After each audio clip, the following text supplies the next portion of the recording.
springtime and there was a new freshness in the air. Joe loved playing outside, going on his bike and having adventures with his friends. Today it was warm and sunny. "I'm just going to go call for Edward," said Joe to his mum. Edward was Joe's best friend and they lived on the same street. "Morning, Joe," said Edward's mum as she answered the door. Edward ran outside to greet his friend. They climbed onto their bikes and raced off towards the football field. Joe had brought his football with him in his backpack and some snacks for the day. The boys loved having a kick about on the field. They parked their bikes and were off kicking the ball to each other, sharing skills and scoring goals.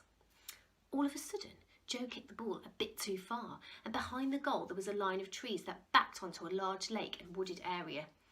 "I'll get it," shouted Joe as he ran into the trees to find the ball. He noticed that a nest had been exposed and inside it there were some eggs. "I wonder who this nest belongs to," said Joe out loud. Maybe they were duck eggs. It was near to the lake and ducks like to lay them near to trees, thought Joe. Ed, come here," shouted Joe.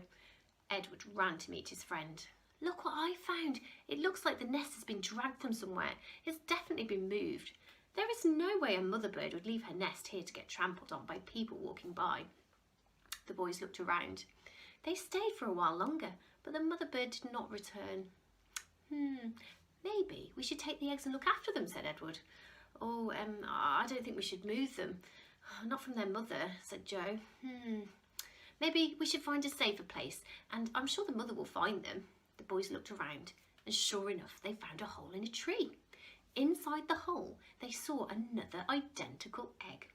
"This must be where the nest was. I wonder if a badger tried to take the eggs and we startled it with our football," said Joe.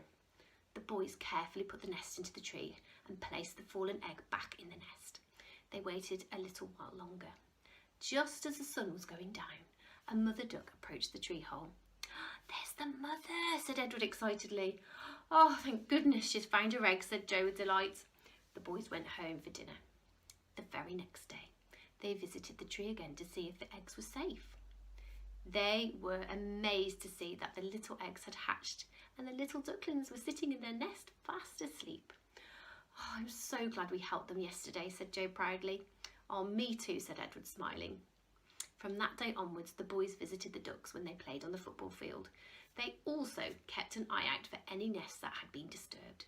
They loved playing outside, and being surrounded by nature made it feel like an amazing adventure. So that's my story all about Joe and the eggs. I hope you've enjoyed today. It has been extra special sharing this Easter egg day with you all, and I look forward to seeing you again soon. Goodbye.